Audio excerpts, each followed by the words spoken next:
Things began to change, though, during the 2000s. Not only did these techniques become economical, as these entrepreneurs continued to work to bring down the cost of fracking, but the price of oil and natural gas were such that it was profitable to take these risks and frack.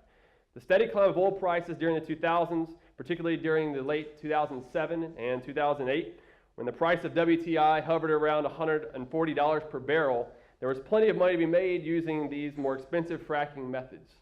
Natural gas production includes gross withdrawals, and production took off around that time, with production increasing by 31% from January 2008 to August 2015, the latest EIA data available. Natural gas production was really the first round of the shale boom. That didn't quite transfer to increase in oil production, though, yet, as the price of oil plummeted during the Great Recession to around $35 a barrel in early 2009. It wasn't until about the time of the Arab Spring in early 2011 when oil prices recovered and were topping $90 a barrel and then reaching above $100 a barrel in March 2011. Since then, until the latest data available in August 2015, oil production per day is up 67% to 9.3 million barrels, which remains near the record high of the late 1970s when it reached 10 million barrels of oil per day, and the latest of 9.6 million in April 2015, despite even with this substantial drop that we've seen down to $40 a barrel today. This overall shows the highly efficient oil wells that are online using hydraulic fracturing. Texas we've got to mention Texas in here somewhere, right? Texas has been the major contributor to the shale boom. Oil production per day is up 156% to 3.4 million barrels since March 2011, contributing to 56% of the increase nationwide.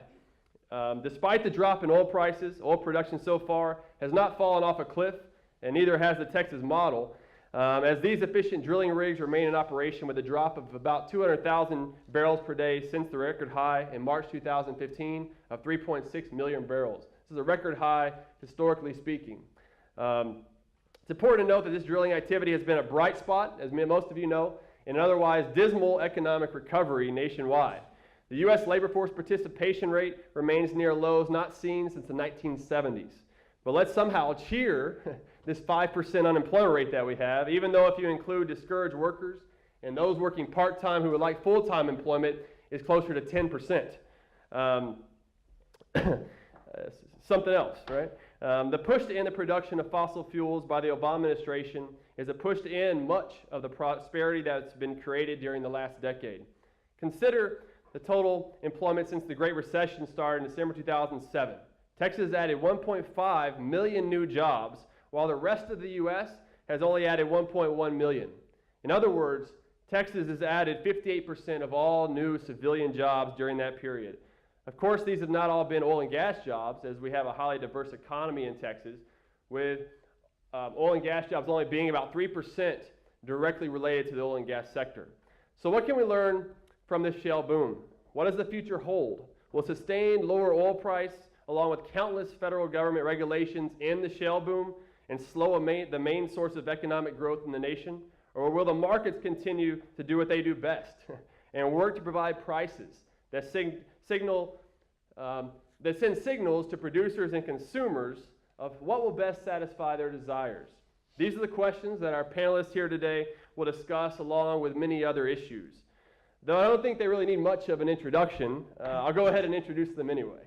Our first panelist is Dr. Rob Bradley, who is the founder and CEO of the Institute for Energy Research. He previously served as director of the public policy analysis at Enron, and where he also was a speechwriter for the CEO. He is a visiting fellow of the Institute for Economic Affairs in London, an adjunct scholar of the Cato Institute, and a senior research fellow, honorary, at the Center for Energy and Economics at the University of Texas at Austin. Dr. Bradley holds a PhD in political economy from International College, and he has written 5 fine books that I hope you all will read, and is currently working on his 6th, Political Capitalism, Insul, Enron, and Beyond. So please help me give him a warm welcome to Dr. Robert Bradley.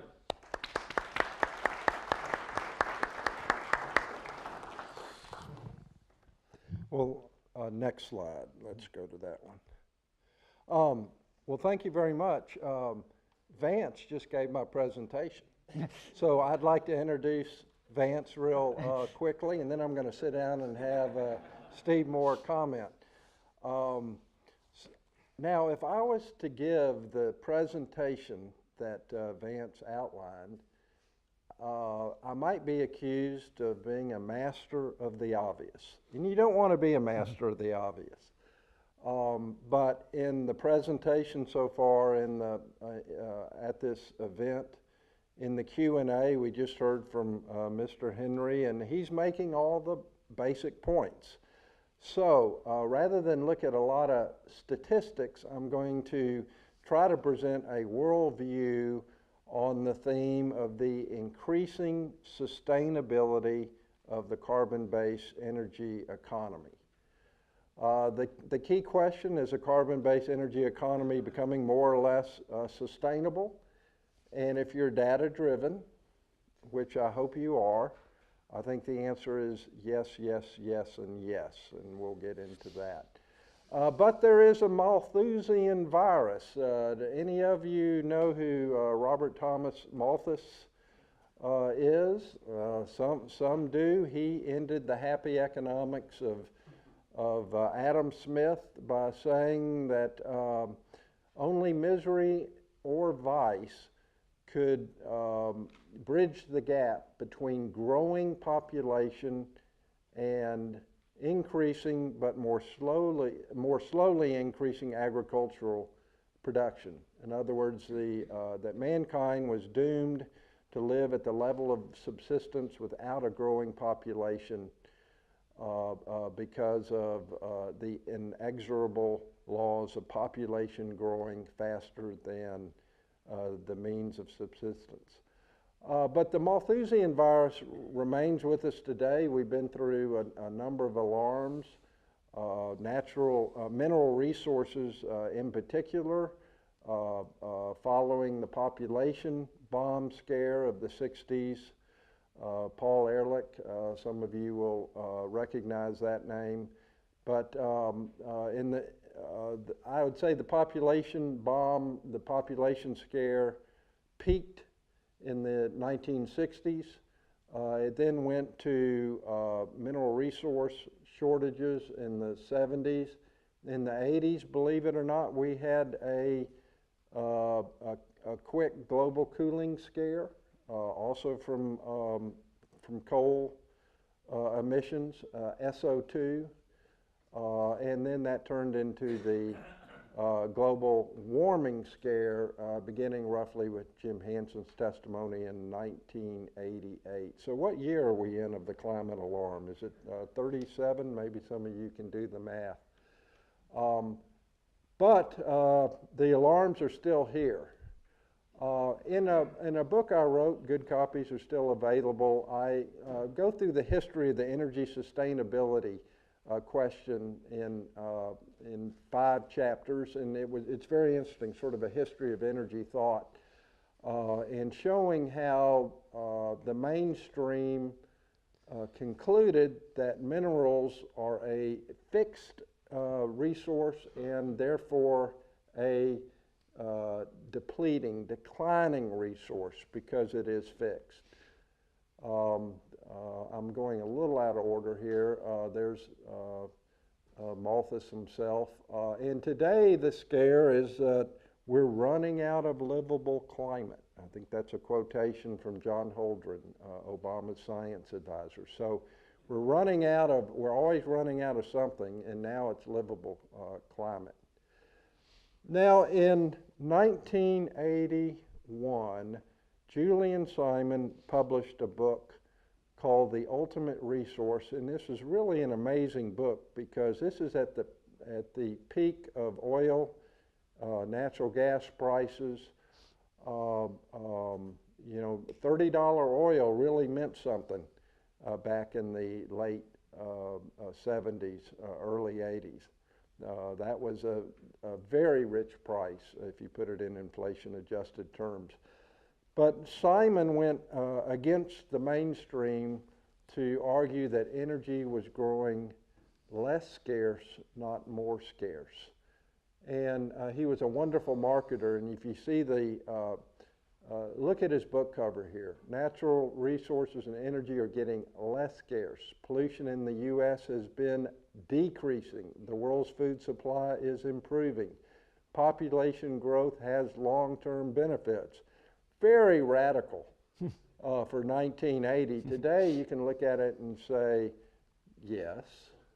But in 1980, in other words, Simon had the right theory. So he could work through the cycles. And now we understand also that we didn't have a shortage of resources in the 70s. We had a surplus of regulation. That you can have shortages with any commodity that you want. You just put a maximum price on it that's less than the market price. You will have shortages, and guess what? You will have prices that end up being higher than if the regulation was not imposed. The fallacy of fixity. It's been with us a long, long time. You can call this, M. King Hubbard's curve. And the idea is that there's a fixed amount of supply, and if you grant that assumption from a natural science point of view, yes, you will get to a peak and a decline will occur. It's like sipping water out of a glass. There's less left. Costs must go up, prices must go up. But there's a different worldview, resourceship, and this is a term that comes from the work of a University of Texas professor that almost no one knows about named Eric Zimmerman, an institutionalist economist. And he was really the first one, at least in the economics profession, starting in the 50s, to understand the idea that resources come from the mind and not the ground. Resources are not, resources become. So if you ask natural scientists, is there more oil and gas in the United States today than when the country was formed in 1776? They'll say no. But if you ask an economist, a business person, a realist, do we have more oil and gas today than we did in 1776? And the answer is absolutely yes. And resourceship is the idea of taking the neutral stuff of the earth and turning it into resources. And there's different definitions of resources. So the idea of energy expansion is that knowledge is increasing. Knowledge is not a depleting resource. It's an expanding resource. It's a cascading resource. Every innovation that we come to opens up the possibility of more and more new knowledge and technology. Just a completely new way of looking at the world. And the other thing that's very important, and capitalism has lots to do with it, a free society, is financial capital. What you need to mine, to drill. Increasing capital resources in a market society leads to greater opportunities for more supply of so-called depletable resources. So the fallacy of fixity is there is no glass. The neo-Malthusian view of John Holdren in his younger days with Paul Ehrlich, they had an equation, I equals PAT. Negative environmental impact is population times affluence times technology. If any one of these three, or all three, two of the three increase, then the environmental impacts, negative environmental impacts must increase. This is textbook stuff from their textbook from the 1970s. But that has been refuted. If you look at the statistics of population, GDP, vehicle miles traveled, any economic indicator of growth, there is a negative and not positive correlation between energy usage, fossil fuel burning, and the criteria pollutants, the real pollutants, not CO2, which is not a pollutant. So this is a real-world refutation of the I equals PAT equation. The Malthusian Paradigm, or Neo-Malthusian Paradigm, it's all down to climate change. This is the last stand of statism. And I have Let's hope so. a Forbes column on this that I just finished, and it's called Statism's New Clothes. We've been through all the different Malthusian scares. They've been refuted, but there's one that remains, and not coincidentally, the global warming scare came roughly in the same period that the intellectual case for socialism died. So it's sort of green turns into red, red turns into green. The good news is I think there's a happy middle in the climate debate. You've been hearing all about it. I love the term lukewarming. The alarmists don't like the term lukewarming. But certainly in a lukewarming world, I would argue that the sign of the externality is uncertain. I think there's great reasons why the global negative externality is positive and not negative from the human influence on climate. And do remember that Ehrlich and Holdren in the old days, this was in the mid to late 70s, they didn't know if it was going to be global warming or global cooling, but there's a quotation that I don't have here that said, well, the complicated Earth machinery means that this can't be good. In other words, the human influence on climate is a per se bad. I leave you with a quotation that's one of my all-time favorites from Peter Huber in Hard Green. And he makes a case that fossil fuels are the most environmentally benign of all energy resources. The quotation is, "The greenest fuels are the ones that contain the most energy per pound of material that must be mined, trucked, pumped, piped, and burnt, extracting comparable amounts of energy from the surface, renewables, would entail truly monstrous environmental disruption. The greenest possible strategy is to mine and to bury, to fly and to tunnel, to search high and low where the life mostly isn't, and so to leave the edge, the space in the middle, living in green." Bill Gates says we need an energy miracle. Mr. Gates, with all due respect, we've had the energy miracle, and it's fossil fuels. Yeah. Optimism, anyone, just to conclude. Returning to the great Julian Simon, the world's problem is not too many people, but the lack of political and economic freedom. Discoveries like resources may well be infinite. The more we discover, the more we are able to discover. And finally, humans are, on net balance, builders rather than destroyers. And with that, I'll turn it over to my better, Stephen Moore. Thank you. Thank you, Dr. Bradley. For our next panelist is Steve Moore, who is a distinguished visiting fellow on the Project for Economic Growth at the Heritage Foundation. He is the founder and former president of the Club for Growth and is contributor to the Wall Street Journal and a daily Fox News economics commentator. He has worked for 2 presidential commissions, and in 2007, he received the Ronald Reagan Great Communicator Award from the Republican Party. Mr. Moore holds a master's in economics from George Mason University. He is the author of 6 books and is co-author with TPF's very own Kathleen White in their upcoming book, Fueling Freedom, Exposing the Mad War on Energy. That's available for pre-order on Amazon.com, so you can pre-order one of those, and it will be available in February. So without further ado, Steve Moore. Welcome. I'm going to thank you. I think I'll just speak from here. I'm just going to basically comment on what Rob said. By the way, Rob, I really believe that Rob Bradley is one of the foremost authorities on energy policy in the country. So it's an honor to be on the stage with you. I'm so glad you mentioned my mentor, Julian Simon. I worked with Julian for 15 years. I met him in 1980, right when that book was coming out, the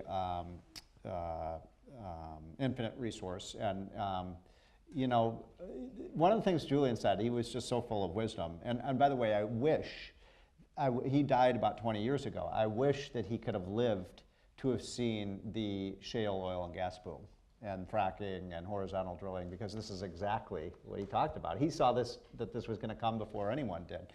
And it's all human ingenuity. And you're right, all of these resources come from the human mind, not from the ground.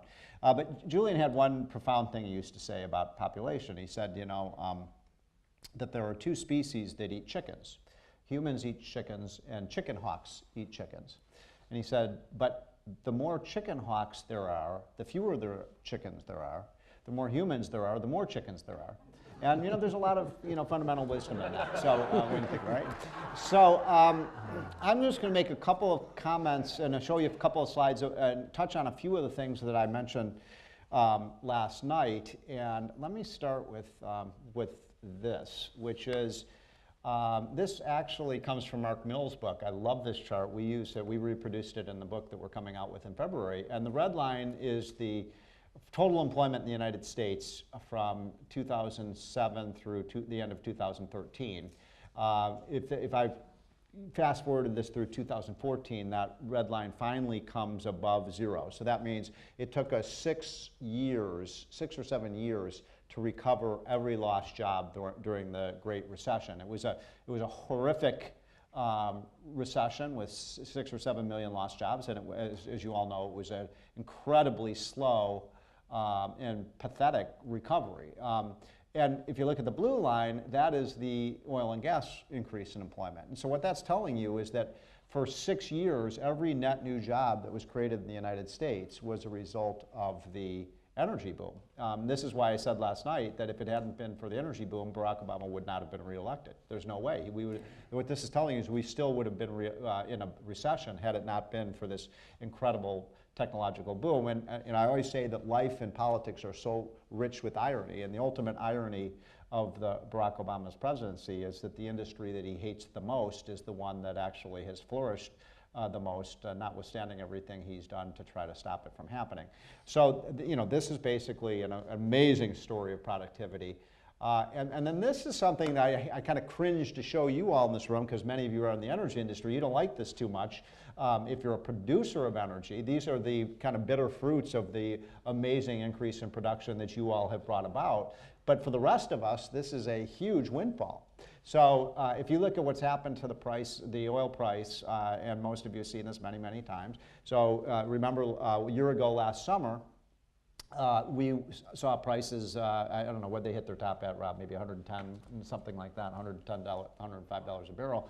Now, they're at about $45 a barrel. So that's about a 60% decline, because, in large part, because of the increase in supply that we've been able to produce in the United States. Now, the implication of that for the rest of the economy is enormously positive. I think a lot of people have this story wrong, that a falling energy price is bad. Yeah, it's bad if you're a producer of oil and gas, but for the rest of us, it's a huge windfall. So I call this about a $150 billion annual tax cut to the American consumer. I mentioned last night that every penny reduction in the price of gasoline at the pump puts $1 billion more into the hands of consumers. But it's not just consumers. Actually, the big beneficiaries of this are producers, like, for example, our manufacturing industry. So one of the stories that hasn't been told enough is that the United States is now experiencing a mini renaissance that I think could turn into a major renaissance in manufacturing. We're making things in America again. And one of the reasons we're making things in America is, this is one of the parts of the story, Rob, that needs to get told more often. What happened 10 years ago is that Europe went all in on the green energy stuff. They went in with the solar energy, the windmills and so on. They had all the, the restrictions on carbon emissions and so on.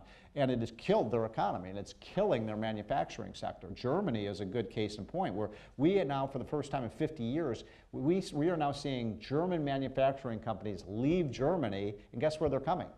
Here. They're coming here, and the reason they're coming is because the energy prices are about 2/3 more expensive in Germany than they are here. So, as you've said many times, energy is the master resource. If you can lower your costs by moving here, you're going to do it, and that's happening big time. And so that's a great story of American economic renewal. The other thing I'll just show you is, this is something I love to show students, because, now focus on the second panel.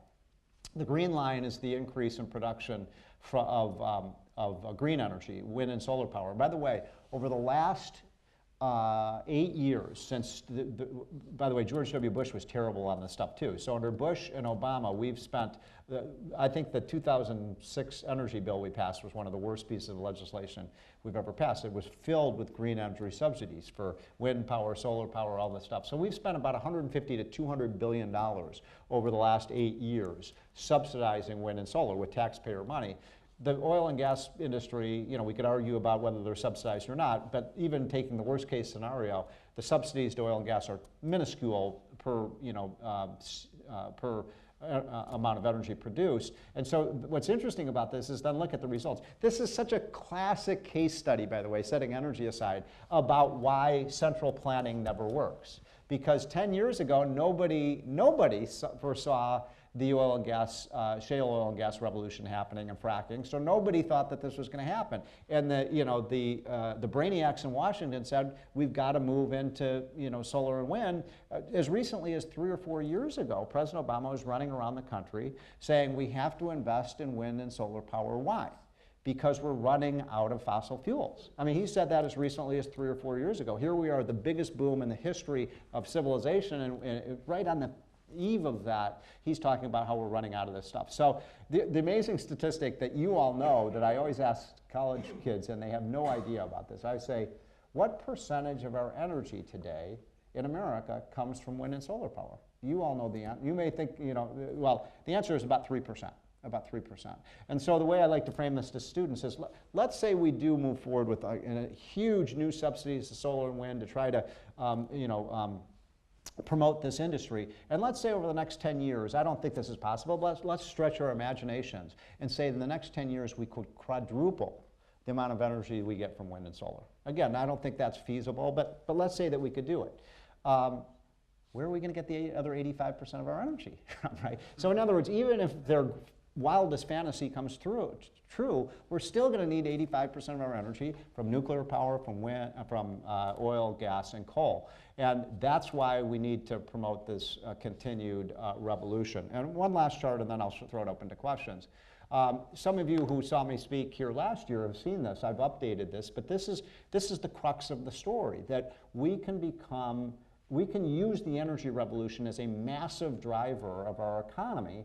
And we can become the greatest exporter of oil and gas in the history of this, and coal, by the way. I'm a big fan of coal as well. Now, if you look at the blue line, what this is telling you is that is the Obama recovery. It's been a recovery. It hasn't been, you know, we did get out of the recession, but it's been pretty flimsy. So we've grown, the economy has grown by about 16% during this recovery, which is roughly a 2% compounded annual rate of growth. That's with $800 billion fiscal stimulus plan, Obamacare, tax increases on the rich, 3 minimum wage increases, the Fed printing $4 trillion. The left basically used every single page of their playbook. Everything they could possibly conceive of, they threw at this recession, and it gave us 2% growth. Reagan, you know, I worked for the Gipper. You know, he came into office, we cut tax rates, we deregulated, we got inflation under control under Volcker by pulling back the supply of money. In one sentence, Reagan's philosophy was government is not the solution, government is the problem. And now you see the results of this, and this is something liberals don't have much of a response for. The free enterprise, you know, recovery created 4% growth. The Obama recovery created 2% growth. What that means is that if we had had a Reagan-style expansion over the last 8 years, or I'm sorry, 6.5, 7 years, we would now have an economy that would almost be $3 trillion larger.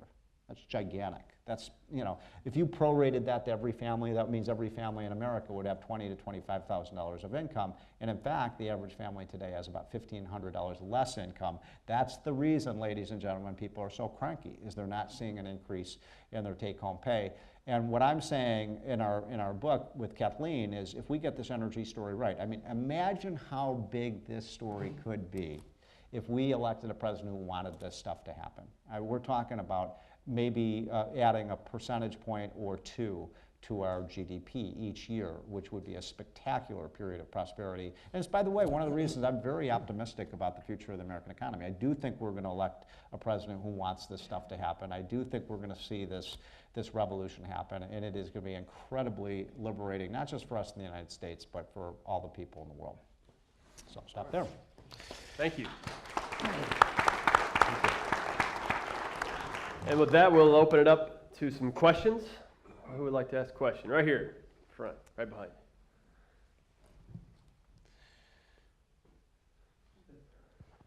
you. Yeah, I'm just a little concerned after hearing this panel that we've really confused the audience about our panel. It suggested that there was a finite amount of oil. What we were really saying is that as we deplete these resources, we think the cost of our fossil fuel energy will go up, and that there will be competing energies.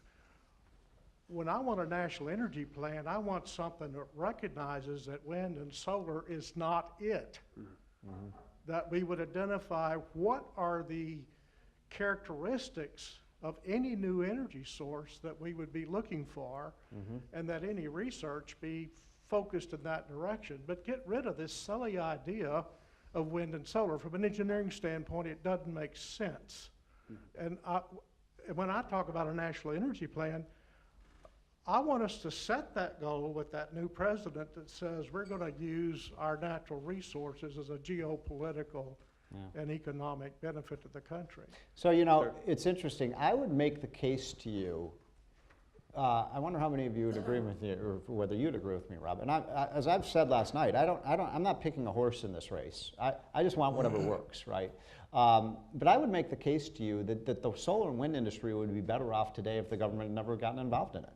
You know, the government has led them on a horse chase in the wrong direction. And I just think we'd be technologically more advanced if the government, I mean, we've spent money on Solyndra and all of these programs that have been complete failures that never produced a single kilowatt of energy. So I am not here, look, I think nuclear energy, as I said last night, I think has amazing potential if we can, with these new micro nuclear plants that are smaller, more efficient, that, you know, are much less susceptible to you know, nuclear accidents and so on. That could be a part of our energy future as well. And incidentally, one other thing, and then I'll turn it over to you, is which is that one of the things that the Google people found, you heard this story last night about how they abandoned the renewable energy.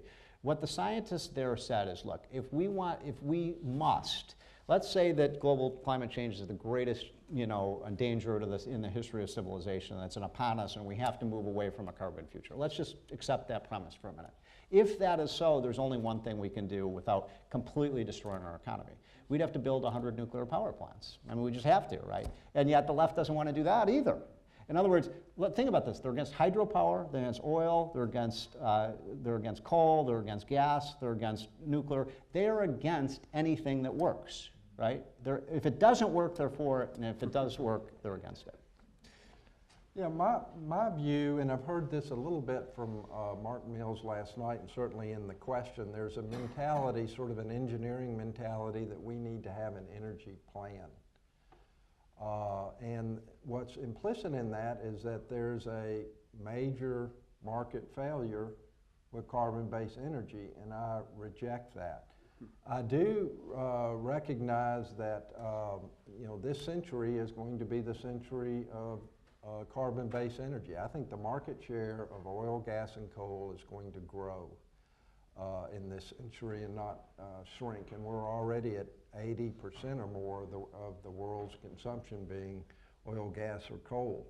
Now, on the electricity side, nuclear is certainly a backstop technology, but it's still a backstop technology. Oil, LNG-fired, coal-fired electric generation has a major market advantage. So why is that?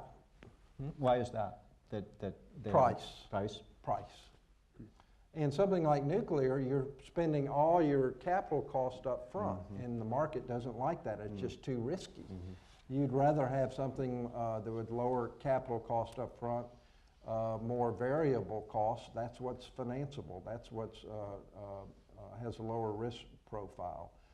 So number one, I think that there isn't a major market failure with oil, gas, and coal, and that the market share will increase. In the very, very distant future, and we heard an estimate of we have 200 years left of fossil fuels, in some future century, we could well go to other primary energies. But those primary energies are going to be totally different from what we're thinking about today with wind and solar. I am very bullish on the increasing sustainability of carbon-based energy, and we certainly don't, number one, we don't need government planning in this.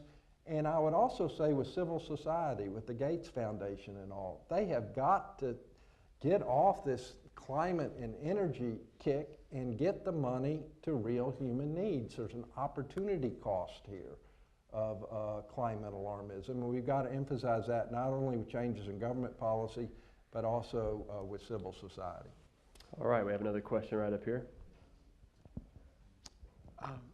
With the dollar being a floating dollar, rather, in your chart on oil price, wouldn't you need to adjust for that float, because we've gone from a very weak dollar to a strong dollar? So, yeah.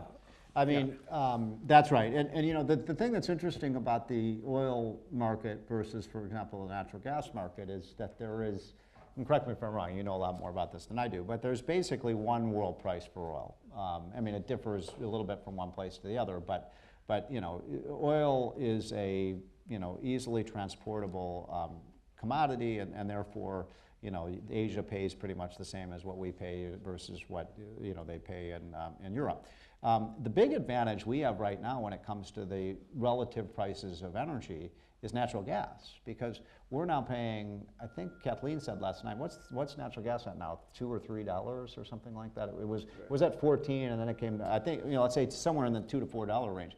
What's amazing, you want to see a competitive advantage we have. So in Europe, they're still paying $10 for natural gas, and in Asia, they're paying about 12. That's one of the reasons we have such a huge competitive advantage. Why in the world are we not using these resources? One last thing. I mean, the president said on Saturday, in the wake of these horrific attacks in Paris, that we are doing everything as a nation to combat the terrorist threat from the Islamic State. It's just false. We're not. We're not. Because if we were, we would be producing our own energy, right? We would be going balls to the walls on drilling for our energy, because every barrel of oil that this is so self-evident, it's an obvious point. Every barrel of oil we drill here is one less barrel of oil we have to get from people who are trying to kill us. So why wouldn't we do that? One comment on prices. Recently calculated the real price of oil from 1950 to today, adjusted for inflation, and that price is within $1 of current oil prices.